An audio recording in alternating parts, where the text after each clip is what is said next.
Hello and welcome to the Psychic Stories podcast, encouraging conversations about mental health. Today I'm speaking to Chloe Metzger. Chloe is a blogger and writer focusing on topics such as mental health, chronic illness, and a plethora of book reviews. Chloe, how are you doing? Hello, how are you? Very well. How are you getting on today?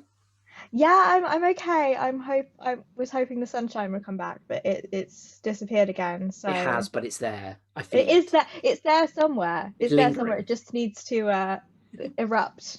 That'd be nice. Very Just quickly, immediately. very quickly.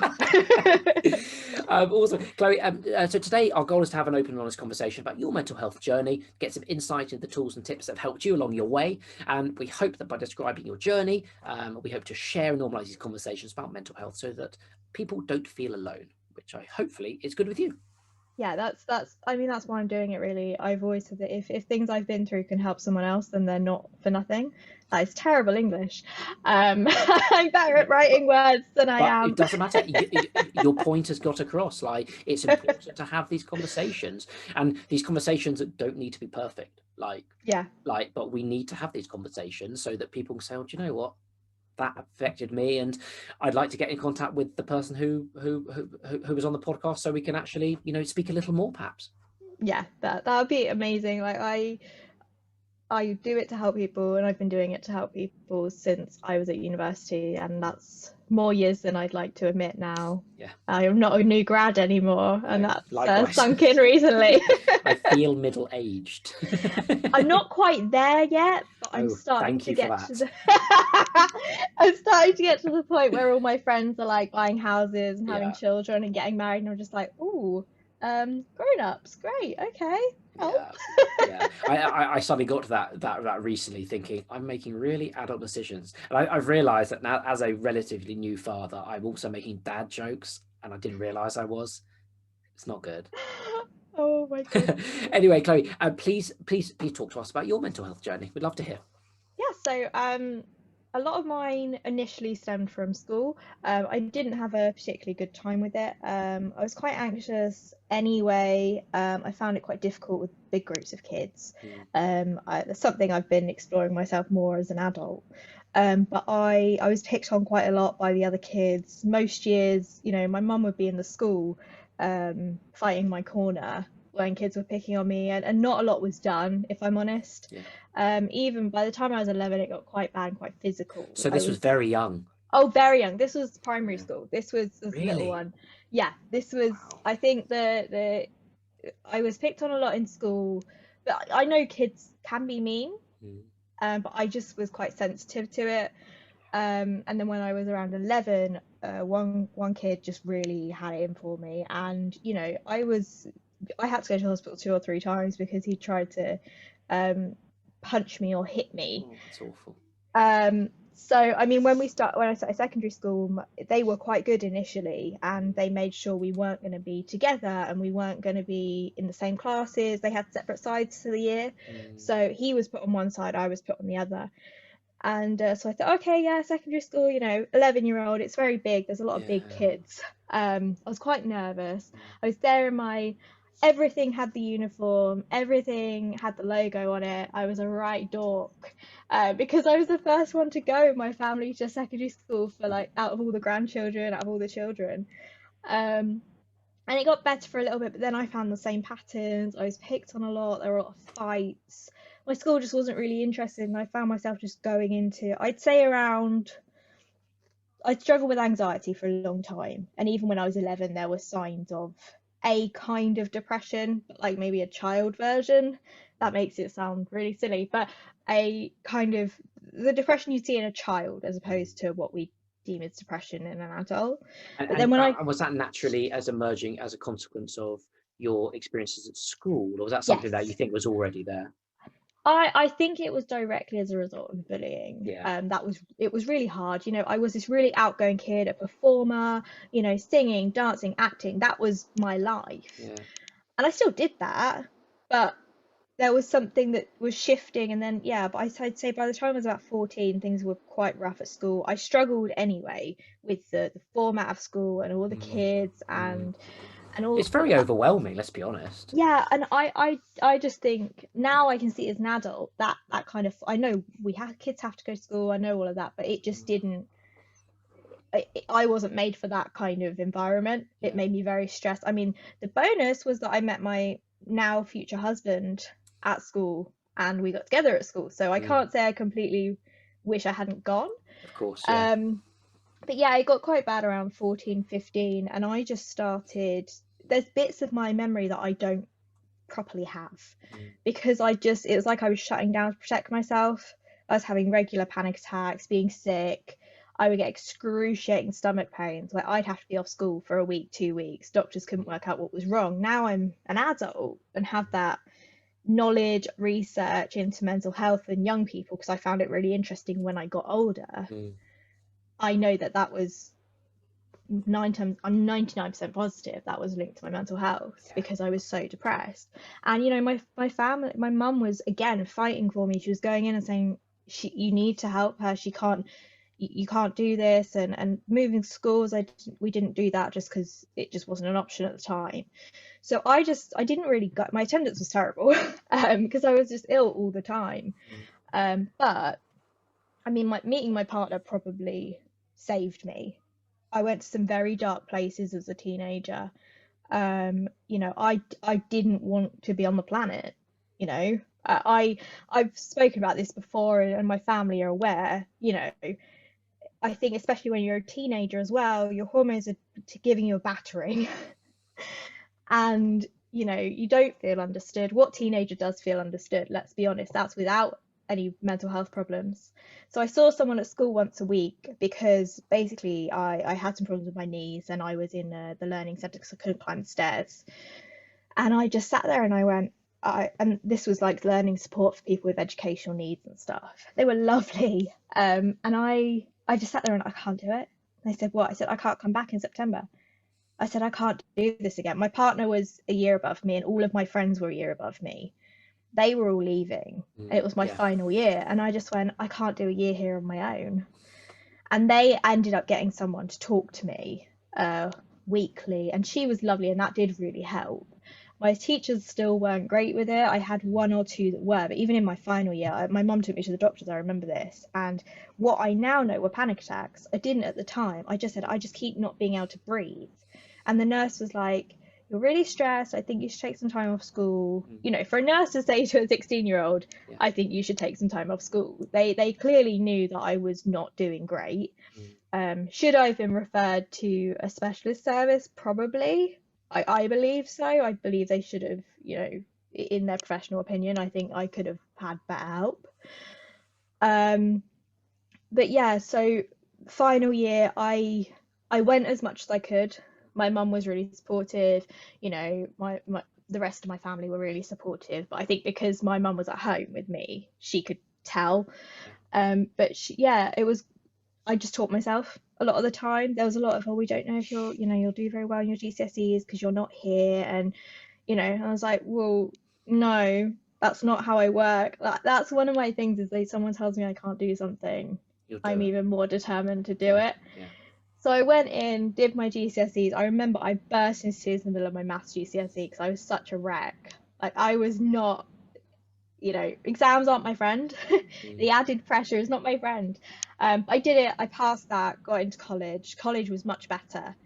And that's, I think, where I started getting some of my confidence back. And they also had a counsellor there. So I spoke to my tutor and I was like, look, he could tell something was off and I just having a bit of a rough time, and the panic attacks were still happening, but I didn't know that's what they were. And he said, there's a counselling service, would you like to go and talk to someone? I was like, well, I'll give it a go.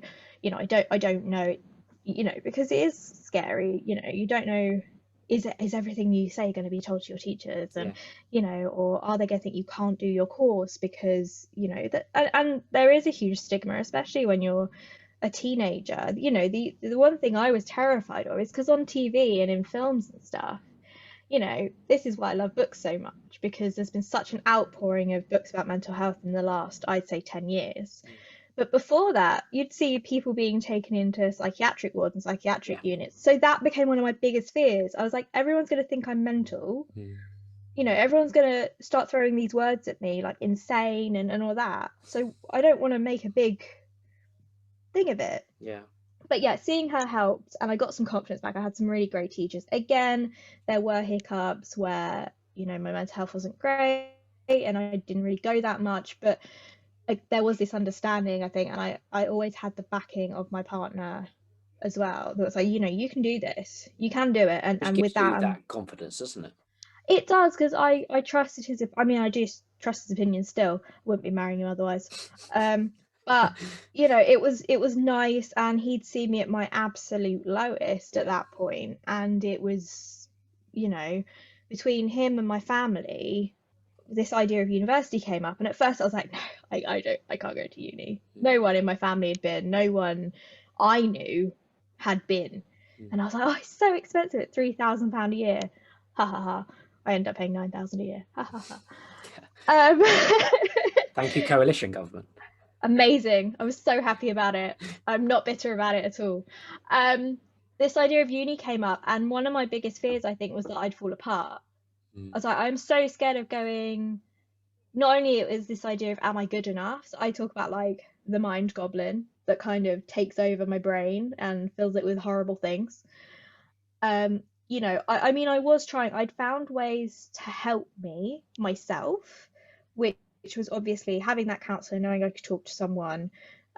Music was a huge part of my life. I was a musician, and you know, my iPod from the age of, you know, 14 was permanently glued to my hand. You know, I'd hide it in science lessons, I remember, under my hair, so I could listen to music rather than paying attention because I couldn't focus anyway. And what was it? Because it's interesting, because like I certainly remember growing up as well that music played an enormous part of my life. But we kind of, I don't know, like now when I think about, okay, if I'm feeling a bit, you know, if I'm feeling low, how am I going to boost myself up? Music isn't always the first thing that I think of, which perhaps it should be, because it's very available. Like, so what did music do for you that really helped that? I think for me, I mean, I was very much in the, quite amusing to people who know me now, I was very much in the emo rock Likewise stuff. Yes. And I still am. I mean, I am too. I'm a 35-year-old emo, I'll be honest. Sorry, I'm a 26-year-old emo, don't worry about it. But like, just without the eyeliner, because I realised that was not a good idea. I did try it. I did try it. I loved it. Do you know what? I still liked it. Honestly, I'd go out and people would say, Matt, what have you done to your face? And I'm like, I'm not going to tell you, but something special. I feel like that whole movement spoke to so many people who were struggling. There was, I mean, for me, one of the big ones was My Chemical Romance. Yeah, 100%. I remember going out and buying the Black Parade. Yeah. I remember buying the CD and just having this album on repeat, and just, it was Famous Last Words. Mm-hmm. And I think the lyrics were, I am not afraid to keep on living. I am not afraid to walk this world alone. And I used to have that on repeat at night before I went to sleep to kind of get me. And I had a lot of problems at night as well, where I just couldn't sleep because I was so anxious. And that iPod was my saving grace. I mean, now obviously it's all on my phone, but you know, it was the best thing for me. And then I wrote my own songs, and I was performing with the band, and all of that was, you know, part of getting me through. And if I was in a, but also boost your confidence, right? Like, I mean, I was also in a band, an amateur band, but my word, it like, you know, for me, for like yourselves, who like at some points had very low confidence, getting out on stage, wow, that's a way to boost it. But also it's a way to challenge your confidence, because it can also go drastically wrong. I mean, I've been performing since I was about 7 in various things. So I've been doing bits and pieces since I was 7. But with the band, I literally wrote my feelings out, my angsty teenage feelings, and some of the lyrics now make me cringe beyond belief. That's what emo's about. Right? Do you think Gerard Way ever just sits and thinks, oh my goodness? I bet he does, to be honest. Like, well, the thing is, the thing that I find, I'm a drummer, and but unfortunately, a lot of the bands I listen to, the drummers, due to their own mental health, are no longer with us.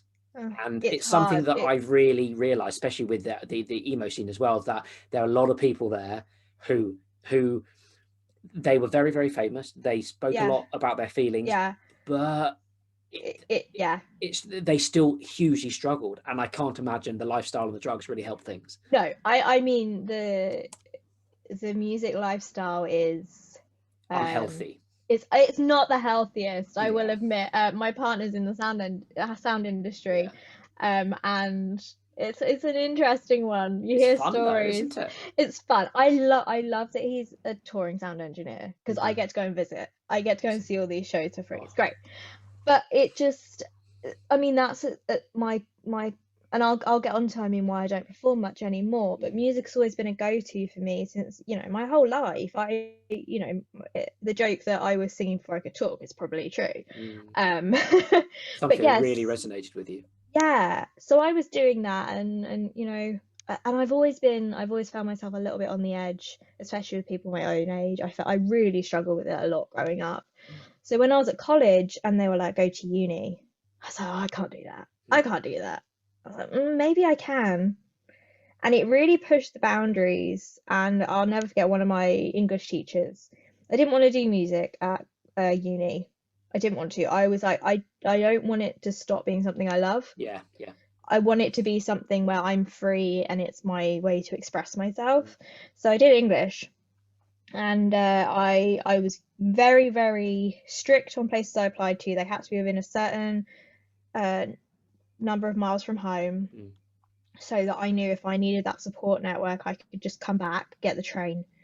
I didn't want to be really far away because I was very worried about how I'd react to it. So, I mean, Kingston, I went to Kingston University in London, and they were fantastic with, I got in touch. Once I'd had an offer, I said, look, this is my situation. At this point, I didn't have a diagnosis. I was just really, really anxious and stressed. And I was like, I'm finding it really difficult. I don't really know much about universities. I'm first generation, that. And they had a whole program, which I ended up helping with later on, for people who were like first gen or minorities or had health conditions.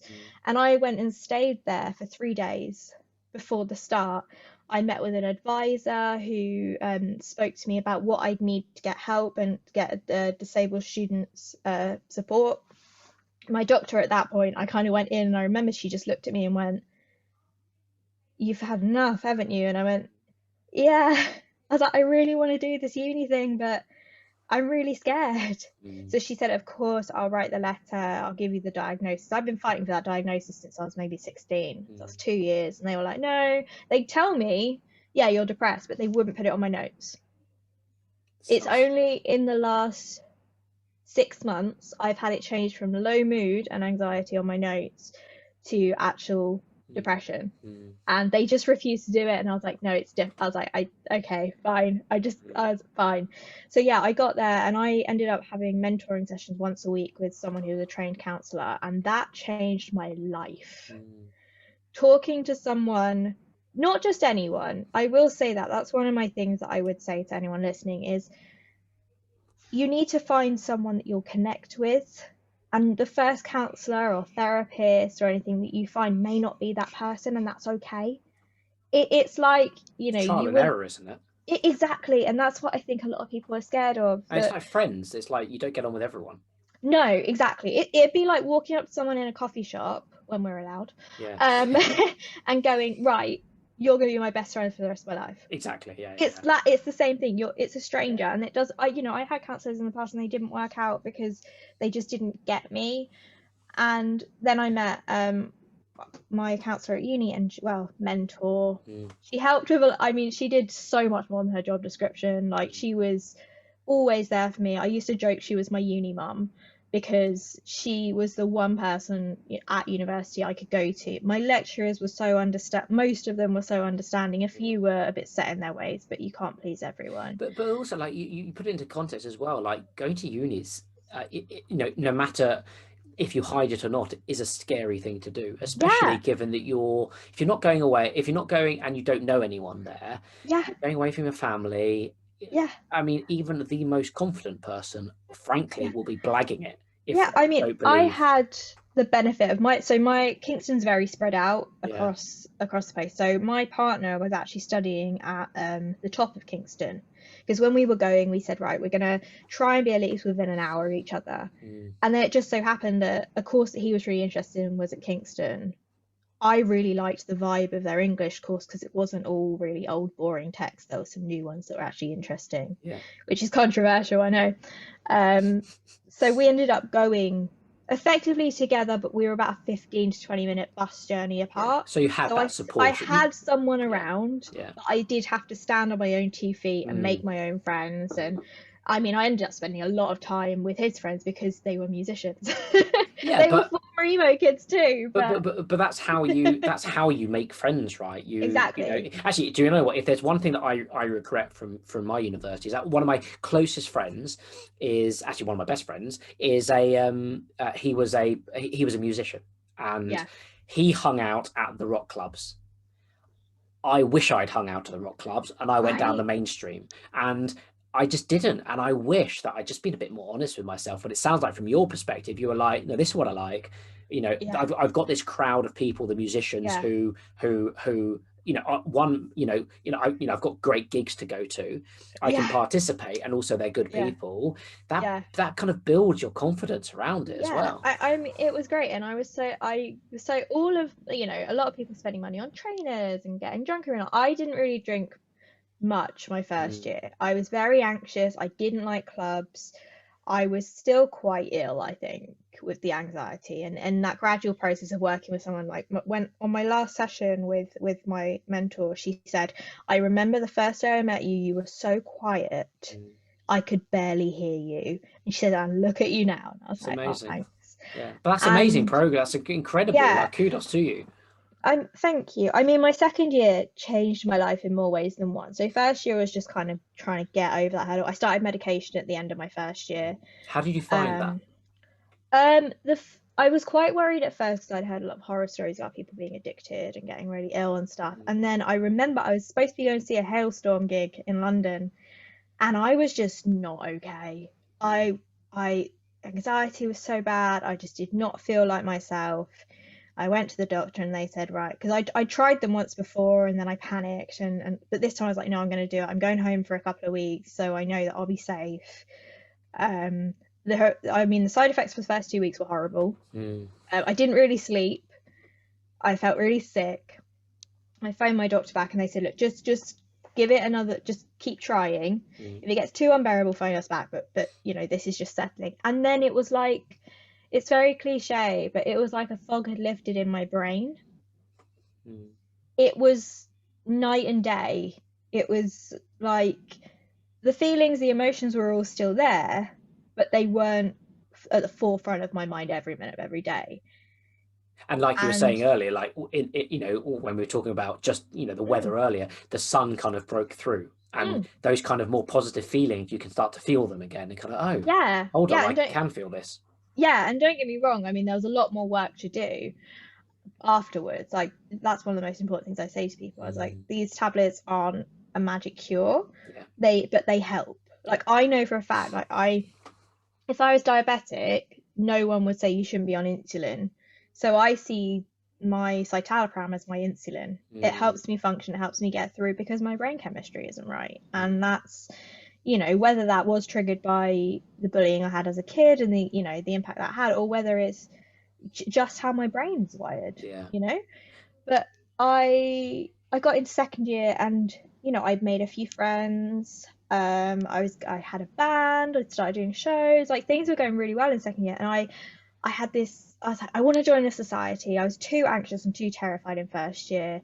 I spoke to the university and said, look, you need a quiet place for people at freshers, because it's very overwhelming. They took that on board, and I was working with the university, like on their mental health and stuff. I really got involved, and I found this booth for the horse riding society. I've never been on a horse. Right? I don't know what possessed me, and this is very integral to the rest of my life, that one decision on that one day. And the horse riding, the lead of the horse riding society, who is now one of my closest friends, is very persuasive. I tease her, she's very persuasive. And I said, I got 2 friends, and I said, okay, fine, we're going to sign up for this society. We'll go to the taster and see what happens. I fell in love with it. Yeah. And that's something you never even thought about before. Nope. And it's because I had that confidence. The first Freshers' Fair, I remember I walked around it, panicked, phoned my mum, cried, and said, I don't know if I can do this. Yeah. The second year, I was walking around, I was getting the free pizza, I was like getting all the freebies, giving a fake email address to get some of the freebies. I knew, it was such a transformation. So I joined the society. Second, I've picked my options. I'm doing full English literature now. And I had friends. I was like, this is great. This is what uni life's meant to be. I still had hard times, but I was like, okay, this is what it's meant to be. And then through second year, ups and downs, as with any mental illness, it's not always up, it's not always down, it's peaks and troughs. And I grew in the horse shop. I was obsessed with riding. I was going every week. I got a job with the university, helping kids who hadn't been to uni before, and like underprivileged kids and stuff. I was thinking about doing a master's, a PhD, like everything was going for me in second year, really. I don't think I would have said that at the time. I think I would have said, I am so stressed. This is so stressful. What is happening to me? But, hindsight. And then towards the end of second year, I went out for a ride. And, I was still a fairly new rider, but I was working really hard at it. It's something I loved. And there was an accident. And all it was my foot slipped out the stirrup and I fell. I was clinging onto this horse and going, right, I either let go and just fall, never fallen before. Or it's quite high. It's relatively high, isn't it? Let's be honest. Yeah. So I let go. And bear in mind, I've been around horse riders. I've seen them fall. I've every now and again, someone might break an arm or something, but I hadn't seen that. I don't know what happened. I still don't. I hit the floor. I can still remember hitting the floor, and it was like an electric shock went through my body, is the only way I can describe it. Like every part of my body felt like it had just been zapped. And I was like, something's not right. Okay. But obviously, me being me, I was like, I've never fallen off before. I don't want to be a giant baby. I'm just going to get up. My friend comes running over. She's like, you okay? The horse is like the other end of the field going, where did she go? Literally looking around like, why are you on the floor? Walked back over to me and was just looking down at me like, you're not meant to be down there. I get up and I'm like, I can't straighten my back properly. That's weird. Again, I just thought I'm probably just being a baby and all that. And then I got over to a little thing of hay and sat on it. Something's not right here. And I was like, no, just give me 10 minutes. I'll be fine. I'll get back on. It wasn't getting better. So I just said to my friend, I was like, do you mind driving me home? I said, I probably just need a bath. I probably just, bruised it. Your first thought is never that you've broken your spine. That is never your first thought. And even when we called 111 and said, look, this is the situation, I was like, I'm fine. I'm awake. Like, I'm not even in that much pain. That's a lie. That was the adrenaline talking. And then they sent someone in a car and they assessed me because I was sat in my friend's car like, oh, I just really want to go home. And I lived like 5 minutes from the local hospital, but we were in a field in the middle of nowhere. Then they sent an ambulance, which was mortifying. I literally was laying there going, this is so embarrassing, because everyone had turned up for their rides at this point. I'm laying there going, this is so embarrassing. They all know I'm like a novice. Everyone else is really experienced. I was like, are you sure this is necessary? They're like, no, it really is. I still didn't get the gravity of the situation. I don't think it was until I got to the hospital, which we didn't really even know where we were. My friend had come with me and I'm like, she's texting my mum for me. I'm like, do not say a word to my mother until we know. I was like, this is probably just a precaution. Don't say a word, because I know my mum, she'd be like in the car within 5 seconds. Well, she's your mum, right? She's my mum. Like, she would have called my dad home from work. My dad's the same. Like, they would have been like bombing it down the M3. I was like, just not. I was like, if there's something wrong, fine, we call them. But right now, it's fine. I'm fine. I wasn't, but I didn't find out for 2 weeks. Went to the hospital, had X-rays and stuff, and they're like, no, you just bruised your back. It's just here's some medication. Go home, rest up, you'll be fine. A week later, I still didn't feel right. Went to my doctor. I said, something's not right. I went back on a horse like 2 days later. Then I had a lesson after I'd been back to my GP, and she was like, no, I mean, the report said you're just bruised. Like, she said it must just be a nasty bruise, but there was no actual physical bruising. She's like, it's all internal. So I was like, okay, fine. Again, being like, no, I need to just get on with it, crack on with it. And then I get a call from my doctor like, do you mind coming back? Like, yeah, why? Yeah, that's not the call you want to hear, do you? I'm like, we might have found a fracture on your spine. Oh my word. And again, I remember just bursting out laughing because it just sounded so ridiculous. Blimey. It was like a knee-jerk reaction. So I went, and I remember me and the band were meant to do a big thing later that day, and they were like, can you not just go next week? Because none of us knew this was so serious. And I got to my doctor, and she's like, they think they found a fracture. And I phoned my mum and dad, and I was like, yo, so I've got to go to this hospital. It's about an hour away. I don't really think I should drive my car. And they literally didn't even have to ask. They were there. My partner was there. Luckily, we were living together at this point because I'd need him a lot in the next few months. And I got there, and we waited for 7 hours. They were on the phone to the surgeons at St George's in Tooting.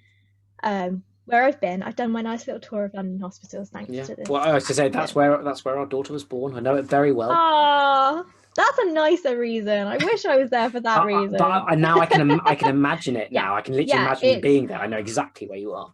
So I was there for 7 hours. I was not treated very well. I was left on a metal chair for 3 until I was literally begging them. I was like, I need to sit somewhere comfortable because I am in so much pain. And I think only when he came out, I was meant to go to Prague like 2 weeks later. And at the time he was like, no, if you relax, you might be able to go. And then I got home and it started getting worse. I had to go back again, got fitted with a spinal brace. And to cut a long story short, after the healing period, I still wasn't okay. I was not right. I mean, I slept pretty much that whole summer. My partner was having to carry me. I couldn't really walk. We did go to Greece though, because I'd won a scholarship type thing to study in Greece for a week. And I was like, I'm going. I'm going. It was a tough journey. Yeah, so he ended up coming with me. It was meant to be my first solo trip. And this was like a big win for my anxiety. I was like, I'm going to go to another country on my own. I'm doing so well. No. He ended up coming with me, and, you know, we bought a wheelchair. I couldn't really use it in Athens because of the pebbles. Like, everything's all pebbly. So I just walked very slowly and had a lot of medication and had to wear this massive spinal brace, which was really attractive. I suppose in the heat as well, that must be. It was not pleasant at the end of it. Yeah. It was gross. But so yeah, even through all that, I was like, okay, there's an end, there's an end, there's an end, there's an end. You know, I always had that in mind. This will be fine. It will heal. And they said I was healing fine. And then I remember going back. This was maybe 6-7 months later, and they were ready to discharge me. And I went, you can't. I said, I'm in so much pain. They're like, but you're healed. Like your spine's intact. So I spent, you know, most of third year doing recovery, like little rehab gym situation, medication. They couldn't work out why I was still in so much pain. They tried everything. My physiotherapists at Kingston Hospital were amazing. But yeah, I had to stop horse riding. It just got to a point where at first it was too painful. It was so painful to watch other people mentally. It's just so sad for you because it's was something so sad. You found that you loved. Yeah, and you know, even with the band stuff, I did not cancel gigs lightly. But there was one point where my body just went into spasms so bad. We were meant to leave, and I had to call the guy and go. But he knew. I mean, a lot of the promoters we worked with knew. But I was the only one that drove in the band, so if I couldn't drive. But I did make adaptations. Like I used to take a chair on, like a stool on stage, or the boys would put their flight cases on the stage. I wasn't giving up. I mean, I was, you know, not great, but I wasn't giving up. Graduated, went into work. I'm still in this pain. They still can't tell me why. And it took maybe 2.5 years, 3 years after the accident for someone to say you've got this thing called fibromyalgia. And basically, fibromyalgia is a long-term condition. It's a chronic health condition that causes widespread pain, fatigue, brain fog. There's like 200 different symptoms that you can have. So it's great. I always get, and I actually only realised because I watched the Lady Gaga documentary 5'2", and I had to rethink a lot. You kind of mourn the person you thought you were going to be, the life you thought you were going to have. I'm still okay. I mean, I use a walking stick sometimes. I've had a wheelchair in the past, but you have to reassess your whole life. And is this as a consequence of the accident? Yeah. Is it something that was already there that the accident brought out? There's not that much research, but what is widely believed is some kind of trauma that to the body or the mind that can bring it on. So for me, yes, it got, I always had trouble with like tiredness and stuff, but it really kicked in after the accident. So what they think is that it kicks it off basically, and that my brain basically doesn't process the signals for pain correctly. That's one of the theories they're working on. There's not that much research about the condition, and it causes pain all over the body, all over your body. But so one of my worst phases is my back. So I'm trying to work full time, drive every day for my commute, and I was just miserable. I wasn't enjoying my work. I wasn't enjoying office culture. Again, same thing with school. It just was very hard for me to be around people all the time. I didn't really feel like I had anywhere to go to talk to, because I'd had this brilliant mentor for 3 years, and then uni stopped, and they were like, you're on your own. They tried the group therapy session, but I just had panic attacks when I was there because it was too much. So my medication went up. It increased how much I took, which I don't regret at all. It's really helpful. But it wasn't a good place, and I had to rethink my strategy for my life. It doesn't stop everything. I just have to rework it. So, I mean, I had to find new ways because some people are like, go for a run. I'm like, I physically can't. Or I can, but it doesn't last very long and I fall down eventually.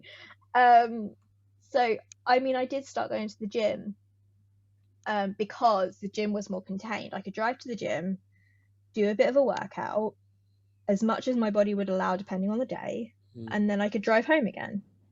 Okay, good.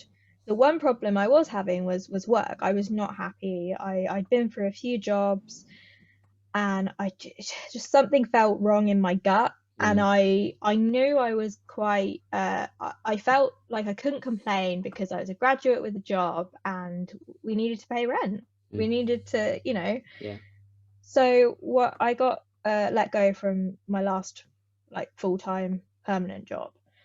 And I've been toying with the idea of going freelance anyway, because I was seeing people doing what I was doing for much more money and a much better life balance. Because I was literally there was a time where I was so tired from the fibro, I took my lunch break in the back seat of my car and had an hour's sleep, just because I felt like I was that exhausted physically and mentally. And mentally, that wears you down. You can be the most positive person in the world, but if you're in pain all day, every day, hard. It's really not good. So I took the risk and went freelance 2.5 years ago. And I'm still freelance, so it's just something's going right. And it was around this, I started. But also just to pause there, that's amazing. Like to and like we know in the psychic community, many of us are self-employed as well. But it's a hard life. It's not easy. It's not easy. It requires a combination of skills that you learn. Also it doesn't suit all personality types. No. And something that I don't know, it's funny, like it seems to be that you often think that when you're self-employed that actually it's linked to kind of confidence, but actually I know a lot of people who struggle with their confidence who have become self-employed, and I've always wondered whether that was because I don't know, they found the thing that they want to do that makes them confident, and actually I don't know, it almost like that choice forces them to, not forces them, but enables them to build a kind of platform of professional confidence. I completely agree. And experiences. Yeah, I think there is the thing as well. One, hopefully, if you're freelancing, you're doing something you at least like, and two, that you have to rely on yourself to get the money in. Yeah, exactly. Pay your bills, put food on the table. It's you. But I also think what I've found for me, and I don't advocate everyone goes and becomes self-employed. Some jobs you can't, some people it wouldn't suit, but for me, it was a game changer.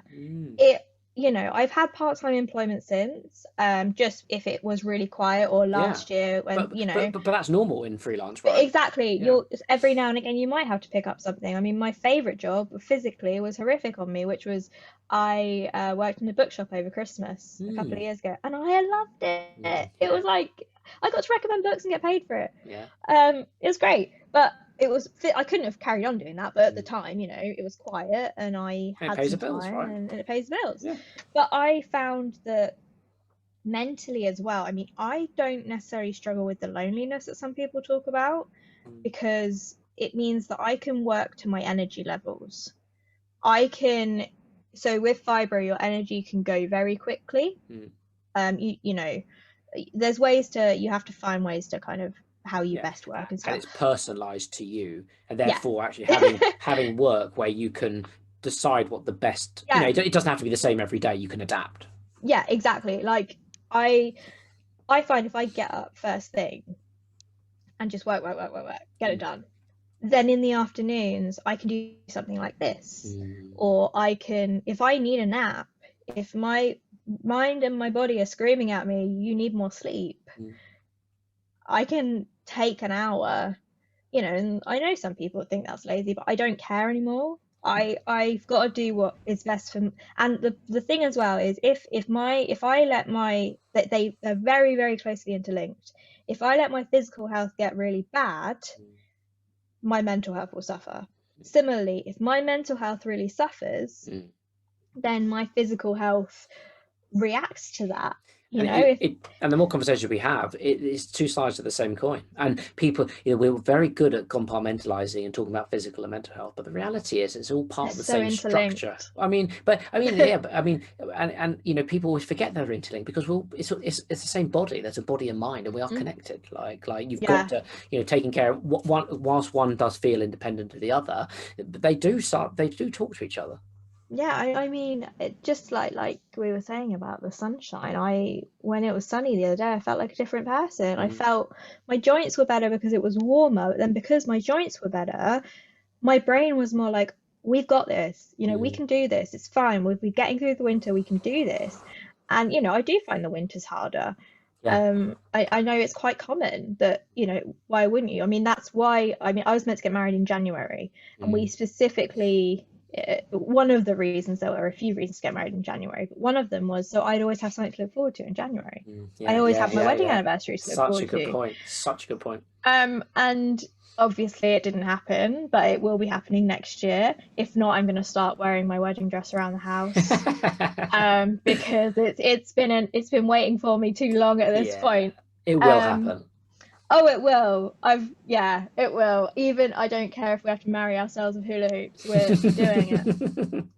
So I'd be interested to kind of like reflect on everything that you've been through in terms of, we often, the person that we kind of form or are forming our kind of like in the early years is the foundation of what we go on to be. And I'd be interested to hear from yourself, who was, like you said, badly bullied, and putting that into the context, and maybe like if you're speaking out to some listeners who have been bullied in the past as well, like what would you say to them whilst it's going on, and but then also afterwards, how reflecting what sort of helped you, how have you not let it basically own you? I mean, I'll be completely honest, it did own me for a long time. I mean, it because it was so young as well, I think it had a lot to do with how I saw myself in my teenage years. Kids didn't like me, and that's not I don't want a pity party for that. I know I was a bit weird. I am now. I just own it now with rainbow dungarees and stuff. And do you think that's the difference? Do you think that the negative validation that you were getting early on, you were internalizing, and actually there was a lot of self-hate at the same time? 100%. I mean, this is why I used to get so upset. I was like, depression can happen to anyone. Like there was this narrative for a long time of something, you must have a terrible home or something to be depressed. And I'm like, no, I said I was a kid who got picked on, and I believe that, altered me for the rest of my life. And if you're going through that, I speak from experience, it is a horrible feeling when, especially when you don't understand. Yeah, and that's the key part, isn't it? Like, that's the most horrible part. And the hard thing is that it's very rare to have a conversation of kind of at least a reasonable conversation with the people who are perpetrating that, where you can say, look, why are you? Why? Sorry. No, go on. Which is interesting because I actually met my worst bully on a night out. Okay. We were both a little bit tipsy, I won't lie. Yeah. Well, when was this? Was this years later? This was so all this kicked off when I was like 11, and this was maybe the year 2019, maybe early 2020 before the lockdown. So relatively recently. And I'd always had in my head, what would I do if I saw them? What would happen? Because I spent so many years just scared of this person. And I mean, me and my best friend were walking up to a kebab van because it was the end of a night out, and we were joking. I was like, "Oh, I don't, let's walk this way because there's people there, and you don't know their intentions." Like, I've always been I'm quite nervy around drunk people. I just get a bit nervy. My anxiety is not good with alcohol, and I saw their face and I went, I know who you are. And they did not recognize me. I look very different to what I did when I was 11, but I knew that face. And I said, do you know who I am? And I think, let's be honest, I think it was a bit of Dutch courage. Yeah. And I said my name and they went, oh my goodness. You could see in their face the guilt. They knew. And my best friend had no idea. Their best friend had no idea who they were out with. It was just me and them in a moment. And they were like, how do you know this girl? How do you know her? And they just went, I was not a good person as a kid, or something to that effect. The brain's slightly hazy. So there was an acknowledgement publicly. And they just looked at me in the eye and said, I'm so sorry. And I just went, how did you feel? I imagined that moment for a good 10 years, 15 years. And I just felt like I could accept the apology and move on. Yeah. That showed me how far I'd come mentally. Because if that had been 5 years before, I wouldn't have reacted that way. And I said, okay.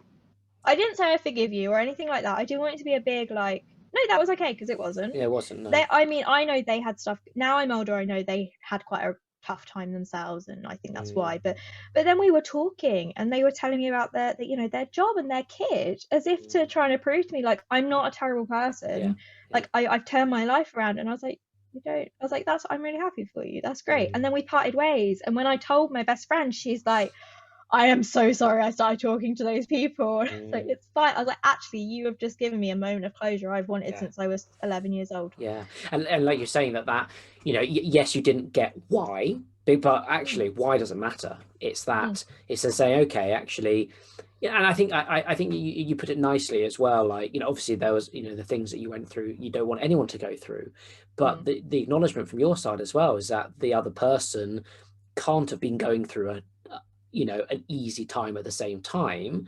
And yes, what they did was inexcusable and can never be condoned, but to come together all those years later and for someone to go, yeah, I'm really sorry, is very powerful. Yeah, it was. And I'm not saying like, I know that won't happen for everyone. Like, don't get me wrong, there's people in my life that I will never get an apology from. It will never happen. Because I mean, I know that, wouldn't it be lovely if bullying just ended when you turned 18? Yeah. Wouldn't it be lovely? It doesn't. It doesn't at all. And I know that as an adult, and I've been there as an adult. And I think if you're prone to any kind of mental illness as well, there is always that underlying worry that, your little mind goblin will say it's your fault, or this is something you've done. It's very easy for that to take over, right? And it's like, I think it's very similar to when you break up out of a relationship as well. It's never, it's never them. It's always you. I could have done this. I could have been this. I could have been that. And that internal talk is dangerous. It's horrible. I mean, our brains are both some of the most beautifully complex things and some of the most dangerous things, the human brain. I'm not sciencey, but I do find it fascinating. But yeah, I think it's, and you've got to find what's right for you as well. I think that's a big thing for people to remember if you're struggling with your mental health. Because everyone's got mental health. Not everyone has mental illness, but everyone's got mental health. And that what irks me online. I'm like, get it right. Come on, guys. But you've got to find what works for you. I mean, I know for me, I mean, the ways I've helped myself over the years have changed. You know, when I was 18, the ways I'd help myself with music and going to gigs and stuff is very different to me at 26, who can't necessarily do those things anymore. For me, it's when I feel physically able, borrowing a dog because I'm not allowed one, and taking a dog out for a walk. Animals are a huge part of my recovery. I've got 4 hamsters because I clearly have a problem. Or you just like hamsters, right? I love animals. They're like little horses, all right? They are so sweet. And my partner and I got our first set of hamsters just before I had my accident. And I genuinely think they were, you know, I had to get up every day and feed them. I think that's part of what saved me is I had to, the same with, you know, my 4 now. But yeah, you've got to look at what helps you. Like for me, you know, I find when things get too loud in my head, I'll put some piano music on and just have it in the background, and it just kind of I can feel it calming me down. But at the same time, there are times when you just need to get it out and be mad and cry. And I'll go dig out those My Chem playlists. I'll put it on really loud and shout like I'm still 16 and the world doesn't understand me. And, you know, I think it's important to find your own way. I wish there was a textbook. I wish there was a guidebook for me to go, this is how you deal with it. And I used to get so mad at people and they say, you've got to help yourself. Because I think when you're so down in such a dark place where you don't want to be here anymore, the thought of helping yourself is like asking someone to go to the moon. It's you know, there is a certain element of the way people can help you. I think you need that kind of support and that care until you can get to a point where there's even a tiny flicker of wanting to help yourself. Once you find that tiny flicker, but I think you've got to be, you know, nice to people as well. Like we need to be nicer to each other. Like my part of my job is I do social media, I do copywriting, right? So I spend a lot of time on the internet. And it's not as easy as me going, I'm going to do a digital detox, which influencers always say. And I'm like, okay, you're telling us about your detox on Instagram, and then you'll tell us about it when you come back. So is it really, you know? I'm like, I can't just switch off from the internet. That's my job. So I see a lot of things on there that aren't great and do maybe put me in a bad mood. But it's having that kind of that knowledge that I'm not on my own as well. And I find actually that I've made some great online friends who are wonderful, and the bookish community are wonderful. There's something called the Young Adult Literature Convention, which is in the summer every year, apart from last year, obviously. And it's one of the most wonderful places I've ever been. I get to go geek out about books. It's calm. It's not the Comic-Con that's downstairs, which I also love, but if you just want to calm, like I take a suitcase, I fill that with books, I come back with like 20, I save for that weekend, and I can buy whatever books I like, much to my partner's disappointment. But you know, but it's interesting, like one of the kind of common things that you've certainly alluded to, like throughout your kind of life, is around finding the kind of the hobbies and the passions and the people that really suit you. Like you were saying that finding music and the music scene, not only to go watch things, but actually actively participate in it. Finding your type of music and actually taking the time to do that. I mean, accidentally finding horse riding. And you know, and like my other big thing, like I've mentioned it a few times, is books, because that's one of the first ever ways I could calm my mind. I fall into books, I fall into other worlds. Sometimes I read books about really tough topics, memoirs and stuff of people that have been through horrible things. But when I'm reading about them, I'm not focusing on the things in my head that actually, when I'm in on a good day where I can actually rationalize, I know aren't the biggest things in the world to worry about, you know. But I'll fall into a book. That's what I can tell I'm not doing very well mentally, when I can't get into any of my normal kind of safety zones, when I just can't like, I'm not gonna lie, beginning of this month it was a real struggle, you know. Yeah. I couldn't focus on a book. Lockdown was still in, couldn't really be bothered to watch anything, listen to anything. I knew I was in a funk, but at the same time I was kind of like, I think this is just going to be one I need to ride out. I don't think there's anything I can do, especially with the restrictions we're under as staff, and the news was hard and all of that, and you know, it was just a case of riding out. And I think people need to know that's okay too. Yeah. And sometimes you need to just ride it out. Yeah.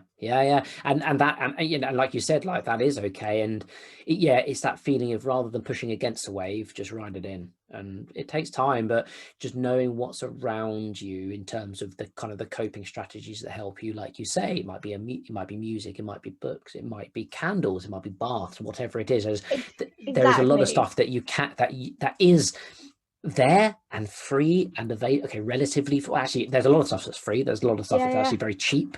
You can do a lot to like you said, help yourself. But I think you said a really interesting point, actually, because a lot of the work we could do, our kind of like tagline at Psychic is, especially with our app, is to help you help yourself. But like you said, like sometimes when people are in very dark places, that is very, very difficult, and therefore it's our kind of responsibility as friends, as for us as a service, mental health service, to say, okay, right, this app is to help you help yourself for that broad population of people who can help themselves. But in the situation where that doesn't work, or it's too hard, there's at least something else there where they can say, okay, well, that's not going to work for me.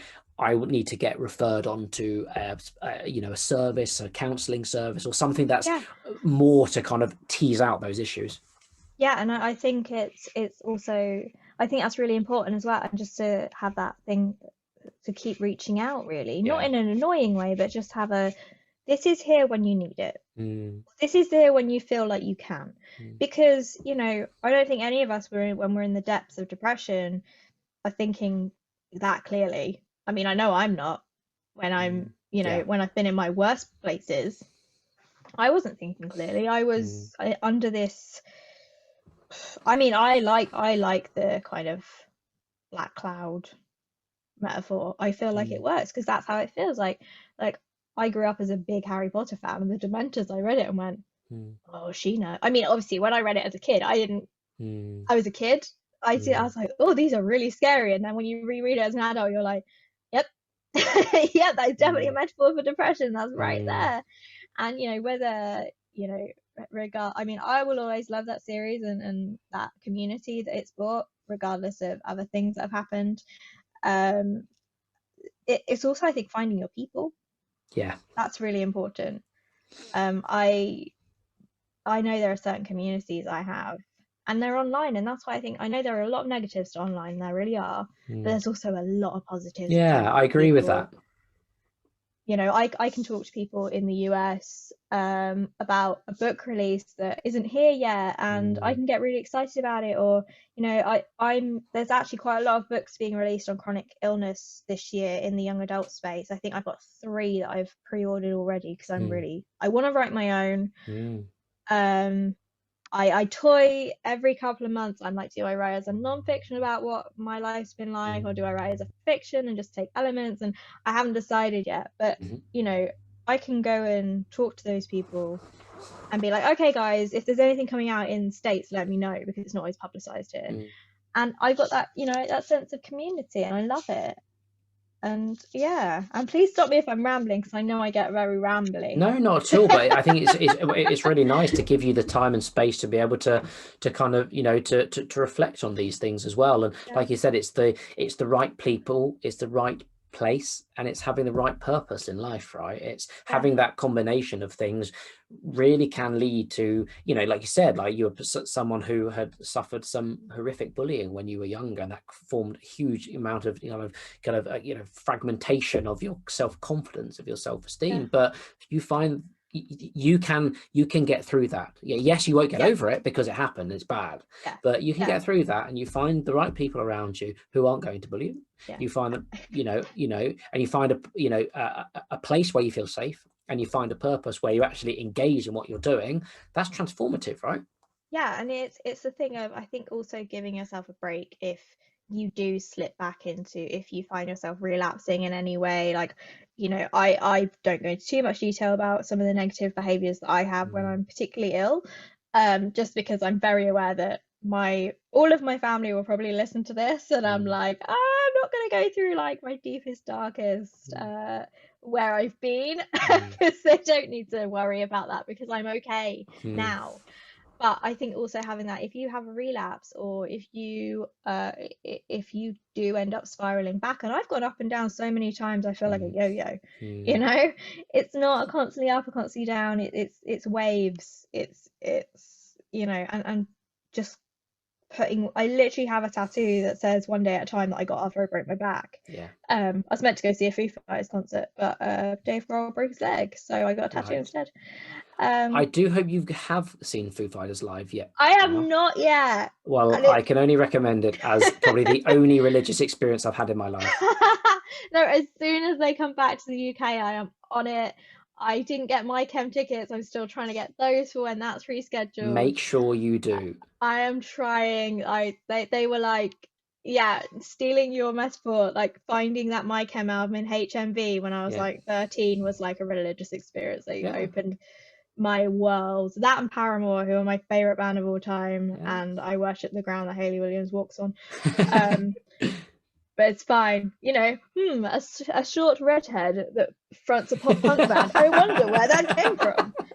But, and even my partner now is like, like he loves Paramore too, so we're pretty well suited. But we kind of look back at the old videos and the old promo pictures we did and stuff, and we're like, I was not the only one. There was quite a few of us on the scene as well. But that's awesome, right? And to look back at that and to see that actually, and to be happy with it, right? Like like you said, you would look back at school and look at photos and think, screw that, I wasn't happy then. But you look back and look at photos of you when you're absolutely in your element, and you're like, I am loving life. Yeah, it was great. I mean, like I said, I don't think you realize when the best times of your life are until afterwards. Yeah, in photographs, unfortunately. 100%. Like my mum still plays our old band music. She still sends me the videos when they pop up. No, it's not. Oh, it's awesome. I love it. Because I lived and breathed those songs with my bandmates, so I knew I still know now every missed lyric, or when I actually kind of did something because I couldn't remember the word, and I was just trying to make it. that is what, I mean, my view is that's what emo, that's what punk's about. It's not about perfection. It's about things going wrong and you just going through it. Because I mean, frankly, that's a metaphor for life, right? Like things don't go the way that it's planned, but you do the best you can with what you have, and you just keep on going. It's I definitely agree with you. It's just let's just keep going and see what happens. And that was, I remember going down from Kingston down to Southampton in my beat up 96 Vauxhall Astra with 4 guys, me, all of our equipment. My poor little car was not built for that. It was an old man. It was not built for that. And we're going down the motorway, and I'm just like, please don't break, please don't break. However, I loved it. Was That's that the best of your life? Memories. It's one of the best memories I have of being in a band. My car that I thought was going to break down on the side of the M3. That's brilliant. I loved it, and I'm not in a band anymore. My partner tours. The band kind of broke up after uni because we all moved away and did our own thing. But that's okay, right? It's and that's the other thing. It's okay when things end, because that chapter was good, but it doesn't mean the next chapter is going to be bad. Exactly. And don't get me wrong, I'd still perform every now and again. I'm not opposed to. I'm never saying never, as my family always go on at me like, get back in the studio, get back to recording, and I'm like, I'm never saying never. But I think doing that when you're 18, 19 and can live off of whatever's at a service station and all of that is very different to when you're approaching 30 and your joints don't like you anymore. Yeah, it's true. It's true. So it's hard. more play to anyone who made it. I think they're a whole different breed. But I think overall, my life's not perfect right now. There's still quite a few things that going on that are hard. But looking at what I've been through before, and I made it through that. And some days, if you ask me this on some days, I'd be like, no, everything's terrible, I can't do this anymore, like, because that's the way my brain works. It's not always helpful. And and I think always remember that your brain can lie to you. Yeah, and I think that's a real bit. That's a real. To be honest, I think that's a great point to kind of close our chat on. Like, 100%. Don't believe everything that your brain says. Speak to people. I think the best people the best way to check whether what you're saying is right or wrong is to check with your friends and see what they're thinking about. And also when you do get negative and very disturbing thoughts going in your mind, sharing it with your loved ones, because a lot of the time, a lot of people have disturbing thoughts. They just don't talk about it. 100%. Yeah. The more open I get on things like this, or I've given talks before at university, the amount of people that came up to me after that talk and went, I felt like that too. Yeah. That's why I do. Not everyone's going to be comfortable doing something like this, but I am, and I'm happy to talk to people. I'm on Twitter. I'm on Twitter all the time, and I talk to all kinds of people, and you're not alone. And like you said, you talk to other people, because your brain isn't always the most reliable source of information. Yeah, and honestly, Chloe, thank you so much for a fascinating conversation. That started age 7 or 8, and now, like you're saying, like many years later, like it's amazing to see you so positive, confident, and doing what you love. And you did mention you are on Twitter. What's your handle so that people can reach out to you? It's at Chloe Metzger, and that is spelled Chloe, Chloe, and then Metzger is Metzger. Because if you don't know how to spell it, I don't blame you. My surname is changing next year, and that's one of the small things I'm excited about, is not having to spell it in a restaurant. But but if I do publish a book, who knows what name it will be? Who knows? We'll see. Honestly, Chloe, thank you so much.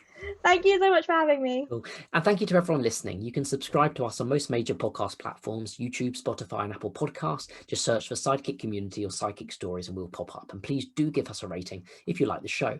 And check out our free Sidekick app for iPhone and iPad, something we talked about it with Chloe, a collection of interactive exercises, tools and tips to help you boost your mental well-being. The app enables you to build a personalized well-being toolkit to help you deal with life's ups and downs. Just go to our website, www.sidekick.org.uk, and click the download now button in the header to take you to the App Store. And if you are feeling low, we do have an urgent support button in our app. As Chloe quite rightly pointed out, sometimes you can't help yourself, and therefore reaching out to organizations that can provide that kind of level of support and is fundamentally crucial. So you can access it on that. It's free, there's no sign-ups required, and we'd love you to do so. Chloe, thanks so much again. Thank you.